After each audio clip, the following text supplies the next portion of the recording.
What do you desire? What makes you itch? What sort of a situation would you like? Let's suppose, I do this often in vocational guidance of students. They come to me and say, well, we're getting out of college and we haven't the faintest idea what we want to do. So I always ask the question, what would you like to do if money were no object? How would you really enjoy spending your life? Well, it's so amazing. As a result of our kind of educational system, crowds of students say, well, we'd like to be painters, we'd like to be poets, we'd like to be writers, but as everybody knows, you can't earn any money that way. Or another person says, well, I'd like to live an out-of-doors life and ride horses. I say, do you want to teach in a riding school?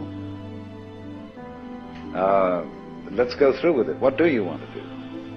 When we finally got down to something which the individual says he really wants to do, I will say to him, you do that.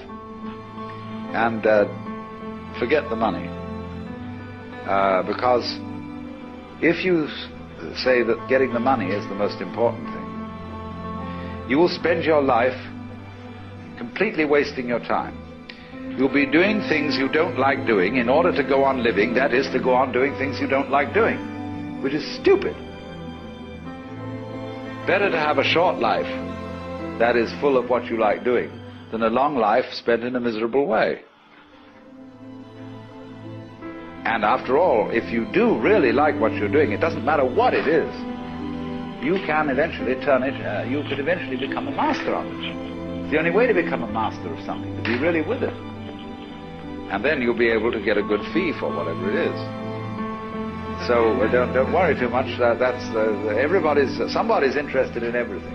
And anything you can be interested in, you'll find others who are. But it's absolutely stupid to spend your time doing things you don't like in order to go on spending things you don't like and doing things you don't like, and to teach your children to follow in the same track.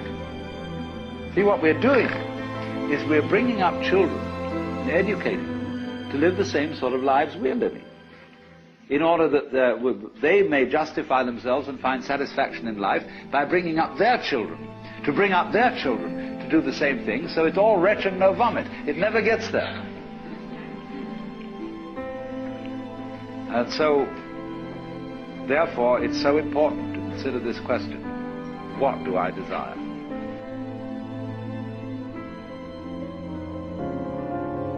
My goodness, don't you remember when you went first to school? You went to kindergarten. And in kindergarten, the idea was to push along so that you could get into first grade, and then push along so that you could get into second grade, third grade, and so on, going up and up. And then you went to high school, and this was a great transition in life. And now the pressure is being put on. You must get ahead.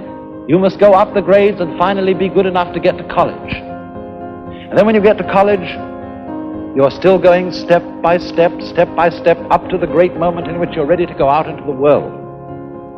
And then when you get out into this famous world comes the struggle for success in profession or business. And again, there seems to be a ladder before you, something for which you're reaching all the time. And then, suddenly, when you're about 40 or 45 years old in the middle of life, you wake up one day and say, huh? I've arrived.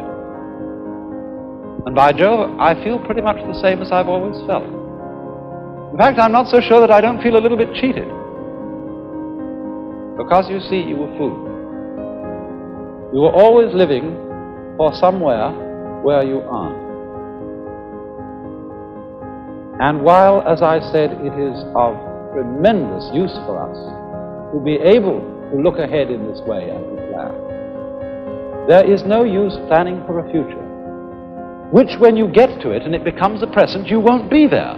You'll be living in some other future which hasn't yet arrived. And so in this way, one is never able actually to inherit and enjoy the fruits of one's action.